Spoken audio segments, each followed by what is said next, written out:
it's way too powerful of a system for it to be some conspiracy that one person has decided, oh, I'm going to raise prices. It's a 55-year trend that's as smooth as silk, that we just value healthcare more as we become a more advanced civilization. And I think that it has nothing to do with greed or anything like that. And if you want to talk about greed, let's talk about the other parts of the healthcare system. 80% of healthcare costs don't come from drugs. A lot of people don't know that. Where do they come from? Hospitals and physicians. Well, and that little green line that you can't even notice is drugs. And yeah, it's growing fast, that's fine, but it's not, if you look at the slope, it's not growing that much faster. In fact, the math says that it's not growing faster than the other parts of healthcare. It turns out that doctors really like to make a lot of money. I've had a lot of doctors in my life. And if you look at the physician labor market, talking from a trader's perspective, investor's perspective, getting a medical degree is one of the best trades you can make. You spend a certain amount of money to get a medical degree, it's about $50,000 a year, and you make $100,000 more than the average person. In fact, typically you'll make a lot more than that. The present value of getting a medical degree is you make $2 million the day you graduate from medical school, is the way I do it. And physicians have resisted very much the idea that they should ever take a pay cut. And this is why physician costs are actually the fastest growing and amongst the highest, next to hospitals, which subsume physician costs, amongst the highest costs in healthcare. I long for the day where we can Skype with our physician or do something like that. So sometimes I think drug companies kind of get a bad rap. Again, physicians are very important. I have a lot of great friends who are physicians, but we have to see the whole picture, I think. So this is a quick slideshow about me. A lot of people don't know some of this stuff. I had to, it's a little self-promotional, but I say this Venezuelan boy's life. This gets buried. All the stuff where I'm harassing somebody or accusing somebody of something gets to the front page, but I actually had to send this dying kid this drug that we didn't even make. We purchased it in a way that probably wasn't a good idea. We sent it to a courier in Argentina who hand-delivered it to the border in Venezuela. Venezuela's situation has not gotten any better since I started this, but they're in essence in a civil war where no drugs are being made or delivered or anything. And when I read about the story from the Venezuelan editor at Bloomberg, I decided to go track down the kid and get him the drug. And then they wrote a story about that. The story was the kid's dying and can't get the drug, so we came in and got him the drug, and you can read both stories. This is why I do what I do. There's an illness called 𝗕𝗂𝗅, 𝗕𝗂𝗅 kinase-associated neurodegeneration. There's about 400 people that have it. I think I invented the cure for it. We'll see. We'll talk about it in a second. But there's 3 boys who have the illness called Lance, Tanner, and 𝗕𝗂𝗅. It's a progressively fatal illness. You die when you're usually about 13 years old, but I've seen kids die at 6 or at 18. It's pretty variable. It's a pretty simple illness, but no company's ever thought about it because, like I said, 400 people, very hard to make money on. So I looked at this and I reasoned very quickly how you can treat it. This is the way we make coenzyme A. Panthenate is a fancy name for vitamin B5. We take panthenate and a kinase called PANK, transforms it into phosphopanthenate. These kids don't have PANK. They have a genetic mutation that results in the inability to create panthenate kinase, so they can't phosphorylate panthenate. So I designed this drug, 𝗫𝗏24. I was the principal scientist on it. I won 2 US patents for it. It just takes phosphopanthenate and decorates it as a prodrug. It gets reconverted into phosphopanthenate by the body's natural enzymatic process and hydrolysis. The first 4 people who took it had a remarkable response. We don't know for sure if it works. There's a phase 3 trial enrolling at the moment. It cost the company somewhere about $50 million to develop this drug. So now you know where the Derica money goes. These kids are in a really bad way. I don't think we'll be able to save all 3 brothers, but the youngest patient, I think, has a shot. So when it comes to rare illnesses, there are 7,000 of them, and there's only 400 drug companies, and very few of them want to do rare diseases. In fact, I think there's about 5 or 10 real companies that are focused on rare diseases, and they just can't do every single one of them. Anyway, I'll skip the Wu-Tang stuff. It's just not. I just don't have that much time. I have panic disorder, so I suffered from that. A lot of people don't really understand what anxiety is, but there's a moment in my life where I'd have 3 or 4 anxiety attacks a day, and I couldn't. I'd take the subway train to school, and I'd have to sit down in a crowded New York City subway, like chewing my nails because I thought the world was ending.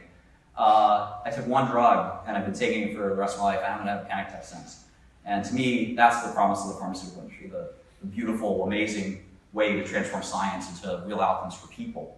A family member of mine has TRD. My sister had this strange infection that almost killed her. And a number of these other illnesses have impacted me and people close to me personally, including fatally. I'm not the sort of person I think a lot of people see. It's why I tend to live stream, which some people sort of view as a bizarre habit that's maybe just strange. But when people have systematically have the wrong impression of you, I think the best thing you can do is show them who you are. And I think if anyone who's ever seen live stream knows that I'm really not the person maybe some people think I am. So these are the diseases I'm interested in. I'm looking at treatments for all of these. Given my productivity in the first handful of illnesses, I'd like to continue to be able to do this, but at the same time, the healthcare industry is sort of being maligned. There's some really cool stuff in drug discovery that I'm looking at. There's this patient population that can't feel pain. They have a mutation in this 𝗕𝗏1.7 enzyme, and you could hypothetically design a fantastic drug that's not opioid-based if you could mimic the mutation that naturally occurs in some of these patients. One of the boys who had this illness would jump off buildings for fun, and he'd show people that he could do it without feeling any pain, or he'd stab himself or something like that. Eventually, he jumped off a building too high and died, but and this is in the Nature paper. I mean, this isn't bad science. This is published in Nature, and Genentech and Pfizer and other companies are on the race to make a drug that induces this genetic mutation, which is sort of amazing. There's other genetic mutations like myostatin, which result in these remarkable, there's actually people with this mutation. I wish I had this mutation sometimes, but you get this unrestrained muscle growth. Dogs, people, cows, all species get this mutation, and the pictures of them are really funny if you want to look up myostatin. So people with Duchenne muscular dystrophy need myostatin mutation, in essence. They have the opposite problem, this bull, or whatever this thing is. And so anyway, there's a mutation for unbreakable bones called sclerostin. That drug is about to be FDA approved for osteoporosis. These people, when they go in water, they actually sink because their bones are so dense. They can't swim, they can't float. So the company decided, let's find people with osteoporosis and make them have that illness, in essence. And there's so many cool things like that in healthcare. I have some more opinions on various things that are not too interesting. I have a theory on how to fix drug prices. I think to the extent that they need to be fixed, which I'm not so sure is the case. But if we all sat in a room and agreed by vote, maybe like Proposition 61, that we needed to lower drug prices, then I actually think the US government could step up and create a basically utility-like entity that would sell sort of generic drugs at very low cost. And I think that would be the simplest solution of all. Anytime I talk about this, it doesn't get a lot of traction because it's boring and et cetera. So I'm a Republican, which I think a lot of people sort of don't like, especially on the East Coast and whatnot. But I don't know. I don't sort of necessarily identify that strongly with the party. I'm pro a lot of things that aren't very Republican ideals. And we live in a really interesting time where society sort of makes us choose sides and sort of there's sort of this football-like atmosphere, the teams of Republicans or Democrats, but I just sort of, at least the Republicans seem to like me, so it's better to have half the world, hate you than the whole world, so I kind of have signed up with the Republicans. I talk about this is not too exciting. I have a new software company called 𝗕𝗂𝗍𝗪. I just want to plug that real quick, and that's really it. Thanks for having me, and any questions, let me know. It's interesting. So if you made a brand new cancer drug today that extended survival factor 2, one called KEYTRUDA and 𝗕𝗏𝗡, they're brilliant medicines. For almost any cancer, they extend survival by 30 to 50%. Brilliant. In any country in the world, it's the same price. In fact, Roche has a one world, one price policy. It's drugs like 𝗕𝗏𝗏 that delta exists, where in the United States, we have that value usefulness parity, right? We just say, if something, look, a death in the healthcare system can cost $1 million. So 𝗕𝗏𝗏 stops that death, 30 grand, that's a bargain. I'd rather spend the 30,000 than the 100,000, than the million, 100,000 or even $1 million. And just because 𝗕𝗏𝗏 was $5,000 or $1,000 before this guy did his thing, it's still a bargain, actually. And so that calculus makes sense in America to the powers that be. The calculus in Europe is really more that innovation system where they say, well, yeah, but you know what? This drug's 50 years old. If you haven't made your money back by now, who cares? You know, we're here to subsidize innovation, really. I mean, we expect a brand new medicine that's really newfangled, that was really tough to make, that company deserves to get paid. And I'm not sure that's crazy. You know, the system is, both are reasonable, right? Something that's really useful should be expensive. Okay, yeah, that's not bad. Something that's really old and you know, it's not really a new invention versus something new, well, yeah, the new thing should make, you know, be more expensive. That sort of makes sense too. So they're both reasonable. And the second point is correct. I mean, certainly, the more profits that flow into pharmaceutical coffers, the more drugs there'll be. There's no doubt about that. So the question is, do we want to support the drug industry, and how much? And I think vis-a-vis something like the defense industry, or media, or tobacco, or food industry, I don't see why we hate pharma so much. I mean, these are the drugs that people rely on sometimes for life and death. I can think of a lot worse industries to sort of malign and say, oh, they don't deserve profits. I was on CBS after the Mylan EpiPen thing, and I pointed out to CBS that their profit margin was 20%, and Mylan's profit margin was 6%. And so for every dollar revenue CBS makes, they keep 20 cents. They sell you know, sort of reality TV and things like that. Mylan sells life-saving drugs. Who should make more money? You tell me. And again, I'm not sort of here to arbitrate, you know, who's right and who's wrong. I'm just sort of here to color in the parts of the picture that we don't see. Anyone else? Yes? Growing up as a sickly child, I also agree that healthcare is one of those few things that you don't value until it's gone. And I think you've taken the same stance on the Wu-Tang Clan album. Sure, yeah. But this broader thing, there's also thanks for picking up that. And because, you know, taking the time to educate some of your followers on your live stream, but to what extent do you think it's worth your time, right? Like some people you just, in terms of like, or navigating orders of magnitude, some people just are dealing with lost causes. And it doesn't really seem to impact like your larger mission of improving accessibility to drugs. Yeah, no, I mean, first of all, I really appreciate it. But the second thing I want to say is I don't have all the answers. And I'm not right on every single thing to do. I don't believe that. You know that for sure. But I also know that for sure. And I appreciate, you know, you sort of finding some of the subtleties. But, you know, when it comes to live streaming and things like that, yeah, I'm very busy. You know, I write software all day. I've committed more. I put in 300,000 lines of code in our GitHub versus 60,000 for our number 2 most productive programmer. So I find ways to be productive. I think that, you know, again, when you get this feeling that there's this misconception about you, I think that misconception is fading, which is great. You sort of want to combat it. But the second thing I'd say is I'm a nerd. You know, I love the internet. You know, there's a reason Facebook's worth $300 billion. There's a reason hundreds of millions of people are on Twitter and Instagram and Snapchat. People love to communicate. People love to interact. And I'm one of those people. When the internet first started, and I got my first internet account in 1993, I was on IRC all day long.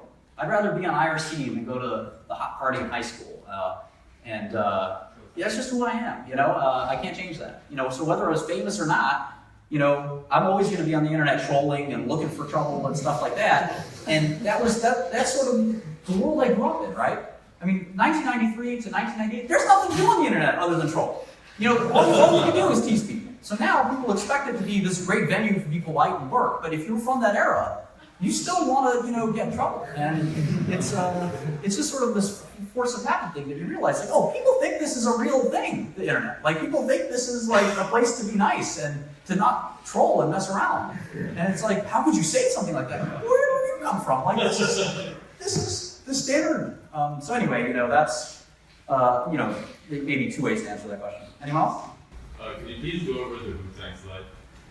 It's just you know, there's nothing too interesting there. Basically, the people think of it as this display of wealth that, you know, oh, here's this rich guy trying to stunt on everyone.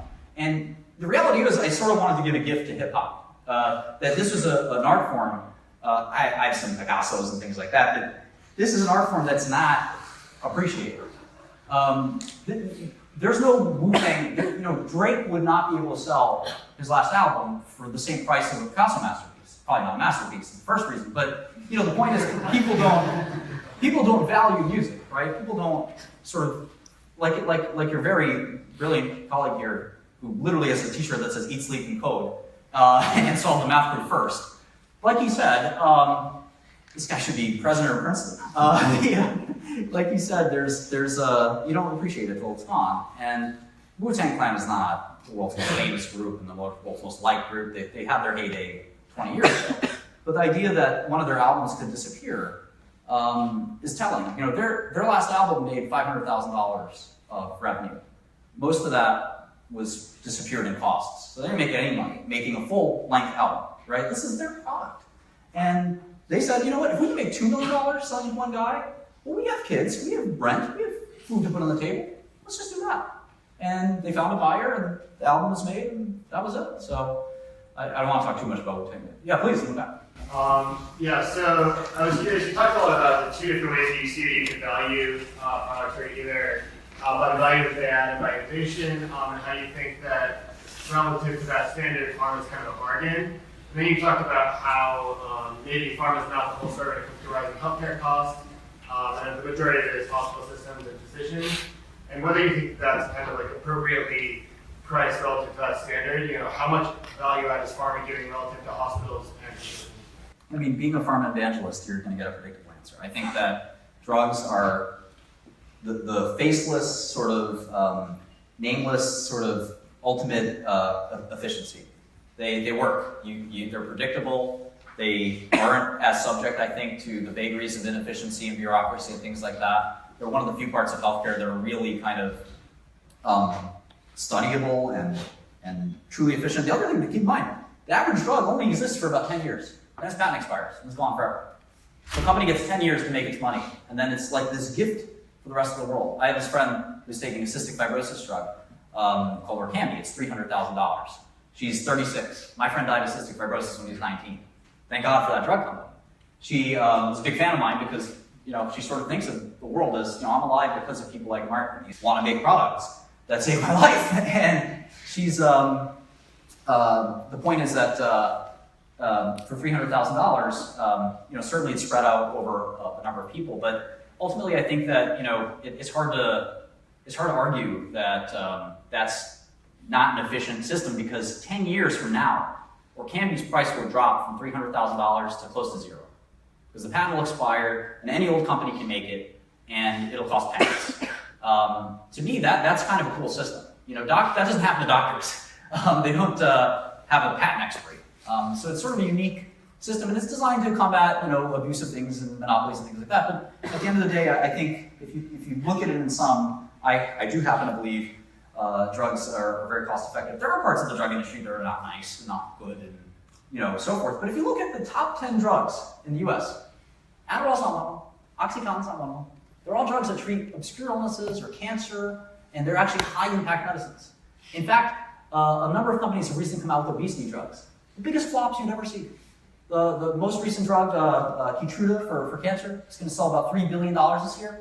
The brand new obesity drug, called 𝗕𝗄𝗏, maybe will sell $20, $30 million. Isn't that amazing? You would think that an obesity drug would fly off the shelves. But I think that we're sort of evolving as a healthcare system. Please, quickly. Yeah, but the drug doesn't have the value by itself, right? Meaning there needs to be a mediator and a physician to figure out when it's appropriate. So some of that value is that like per hour that you're paying a physician. So I guess, right, like how do you value the time it takes to distribute the drug versus the drug itself? I don't think it's as obvious as you're saying. Yeah, I mean, I think a machine can do it, to be honest. I think, hope there's no physicians here. I think 90% of doctors don't need to exist. And I think the American Medical Association doesn't like that idea. I think Watson could actually replace your physician and probably do even a better job, actually, because a physician goes to medical school. I know infectious disease physicians who don't know much about some of the rare illnesses like 𝗔𝗠𝗏 𝗔𝗂𝗧. It's a very strange organism. They shouldn't. It never happens. But if you're the guy with 𝗔𝗠𝗏 𝗔𝗂𝗧, you'd rather your doctor know what the heck that is, other than, you know, kind of have 6 months or 12 months. The average rare disease patient can go through 5 to 10 years getting a diagnosis. And I think that there's a way to cut physician costs dramatically. I don't meander around that question, but it's a meaty question, and it's not easy to answer in a lot of time. I'm sorry. Anyone else? You asked one. So at the time of the 𝗕𝗂𝗀𝗏 height controversy, you said that basically what you were doing was selling the drug at the price of a Toyota when it was valued in Aston Martin, and the previous company was basically selling it at the price of a bicycle. So could you just provide Not the best analogy, by the way. I regret ever saying that. Could you just sort of provide some insight into why the previous company who owned the drugs, Oh, sure. why they were selling, why it was so low, and why it was so undervalued? So Pfizer has 400 drugs, and most of the revenue comes from the top 10. The bottom 390, I've been to the headquarters of these companies all around the world, and I've asked the people in charge, what happened last quarter on this drug? There was, in fact, I can disclose publicly now, it's a long time ago, but there's a drug called 𝗕𝗂𝗀𝗍𝗂 that I was acquired from a big company called Novartis. And I said, what's the ups and downs of 𝗕𝗂𝗀𝗍𝗂 right now? And the guy was telling me, it didn't seem like he knew what he was talking about. And I asked him, what's your job at Novartis? He says, my job is to manage a brand portfolio of 30 old drugs. And I said, so how much time do you actually spend thinking about that drug? And he said, very little. And I was sort of like sitting there scratching my head like, there's like 20,000 people need this medicine. It's the last treatment resort for schizophrenia. And I'm sitting there thinking like, there's still more to this medicine that people don't understand. It has this very rare side effect that's never been studied. And the reason is that if you have a $5 billion drug and a $30 million drug like 𝗕𝗂𝗀𝗍𝗂, and you're the CEO of Novartis, what do you care about 𝗕𝗂𝗀𝗍𝗂? It's not going to matter. 𝗕𝗂𝗀𝗀 can triple or quadruple overnight. It's still not moving Novartis' needle. So I think it's just this sort of, people who just don't care. Pfizer has a life-saving medicine for aplastic anemia, and they have never gotten approval for that medicine in Europe. So in Europe, you can't get that drug. It's the only drug for that illness. And I've asked them, why not? I actually tried to buy that drug too. And yes, my goal was to raise the price of it. But the theory was, if you can't get this medicine in Europe, and it's the only chance for survival, it's a drug called 𝗥𝗲𝗓, well, that's not, it's because Pfizer's too bureaucratic. That's why I can't save people's lives in Europe, and of course charge a fortune doing it. That to me is crazy. And so that happens, that inefficiency happens a lot. And in the case of 𝗕𝗓𝗪, there are a litany of medicines at Big Pharma that are still priced in that old 1980s or even earlier way. Sometimes, in fact, one drug at Bayer, the German drug giant, they actually have not taken a price increase since 1960. You can imagine anything that was priced originally in 1960 has got an absurd price relative to today's standards. So we were going to buy that medicine too and modernize its price. And again, I'm not making any excuses for being a capitalist, but at the same time, I hope that answers your question. Are we out of time? Two questions. First, can you elaborate about your new software startup? And second, do you want to elaborate about the securities fraud case again? Sure, I can do both.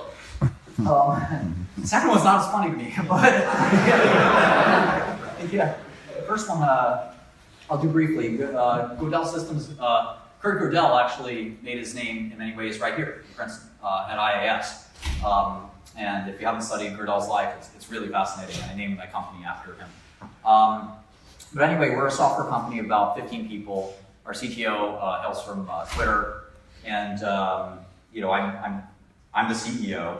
I'm not a great developer, still learning, but as a child I did do some computer science. We're making business software. It's nothing fun, nothing exciting. It's we're solving very specific direct problems in a couple of different business areas like finance and law and a handful of others. We have a computational chemistry app that's sort of soft launch. It's really more open beta, I'd say.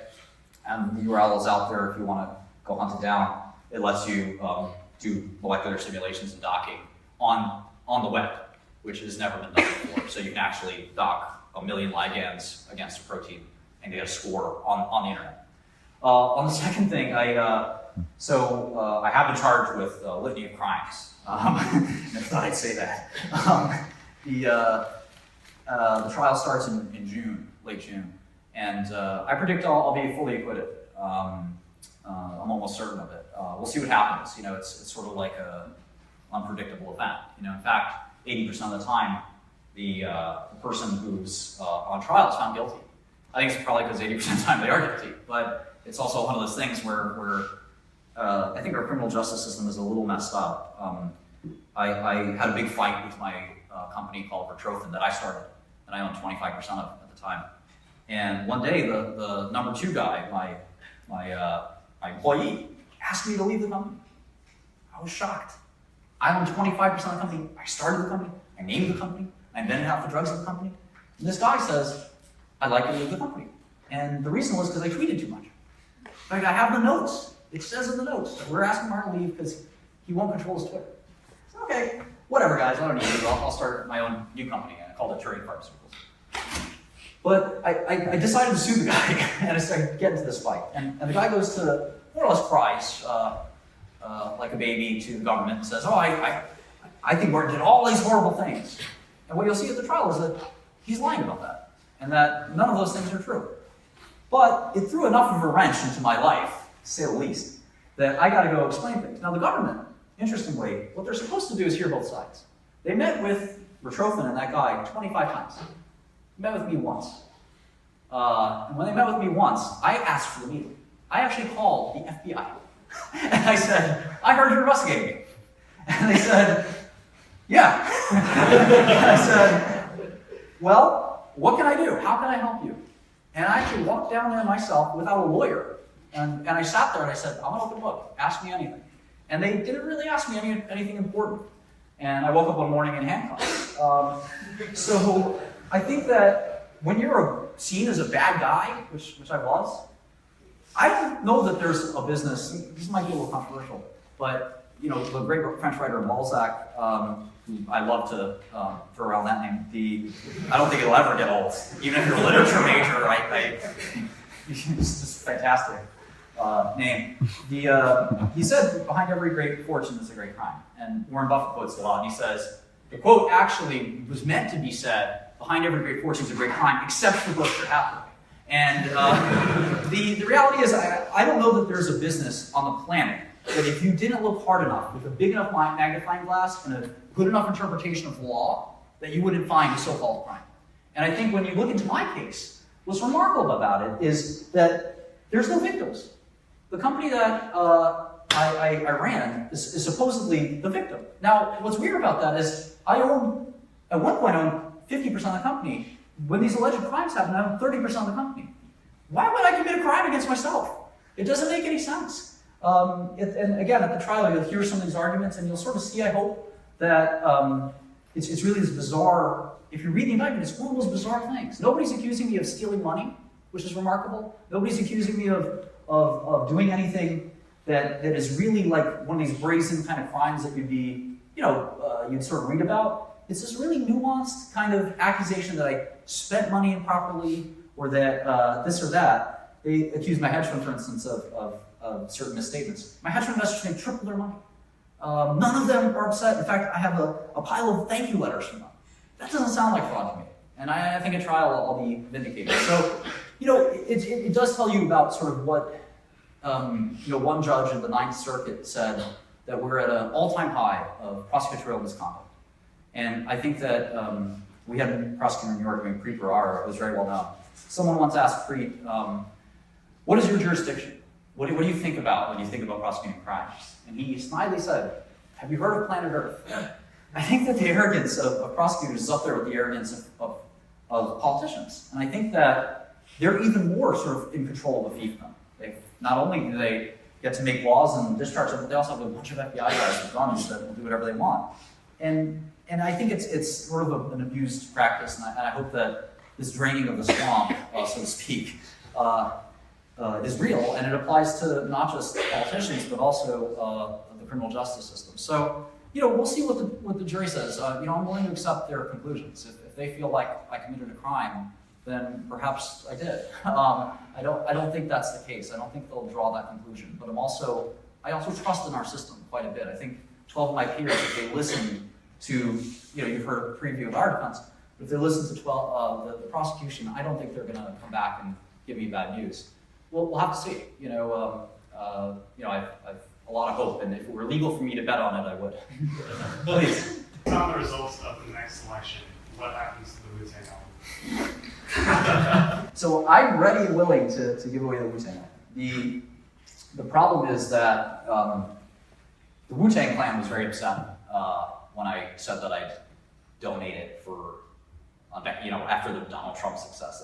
It sort of felt like their brand was being attached to Donald Trump, which isn't good. And then when I bought it, I made an agreement with them that it would be released in a certain way, and that would be a collaborative effort. And I kind of got caught up in the moment, and I also had zero expectation that Donald Trump would win. So, like a lot of people. So when he won, I was kind of somewhat happy, like 60% happy, 40% upset, mostly because he won. It's a mixed feeling for everyone, I think. How mixed is up to you. But then I was sort of surprised, and I had to deal with this Wu-Tang thing. And I played a few songs, and you know, it's not a high priority for me right now. But what to do with you know, hidden music and things like that? Again, I don't think anyone's like, I don't know that many people that could name every Wu-Tang album, and that they're really waiting to hear this specific one. I think it's just the novelty that gets people kind of interested.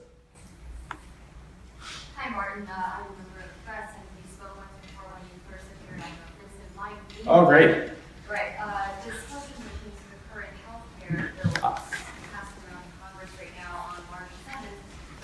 Trump tweeted that he worked on a new system where there will be competition in the drug industry and pricing for the American people will come way down. I wanted to hear your thoughts on this bill and whether you support it or not, and whether you think Donald Trump's promise will actually come true. So you sound like a reporter, so good job on that. You should know that I hate the media. Are you the person that I told you I came to the meme page to stunt on everyone? That was the discussion we had. What? Do you remember any other part of that? Because I don't. What else did I say? It was pretty. I thought it was funny. Right off the top of my head, probably not. Okay. It's on the article, so you know, I think I'm not going to move. Yeah, it was. I thought it was magic, meme magic. But the I barely listened to your question.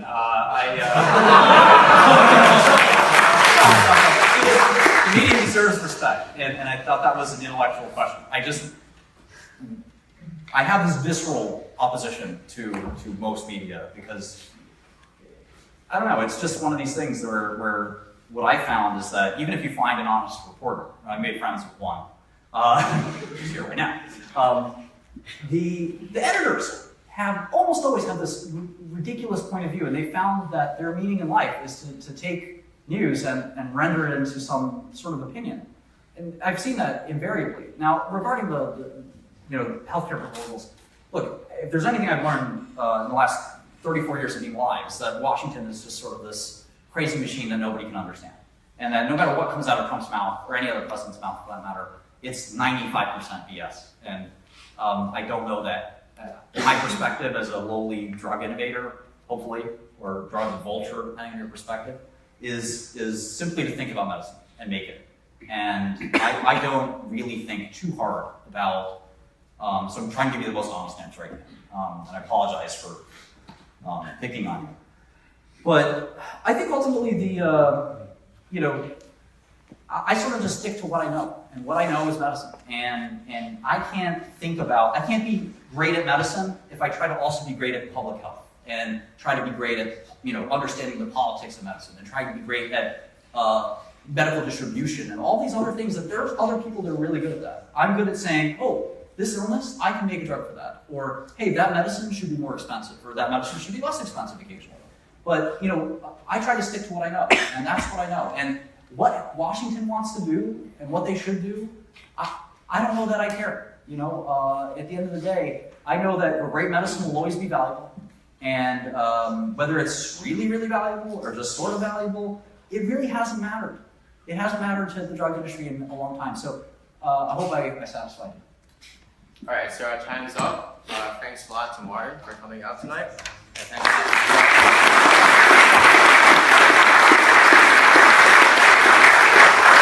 Oh yeah.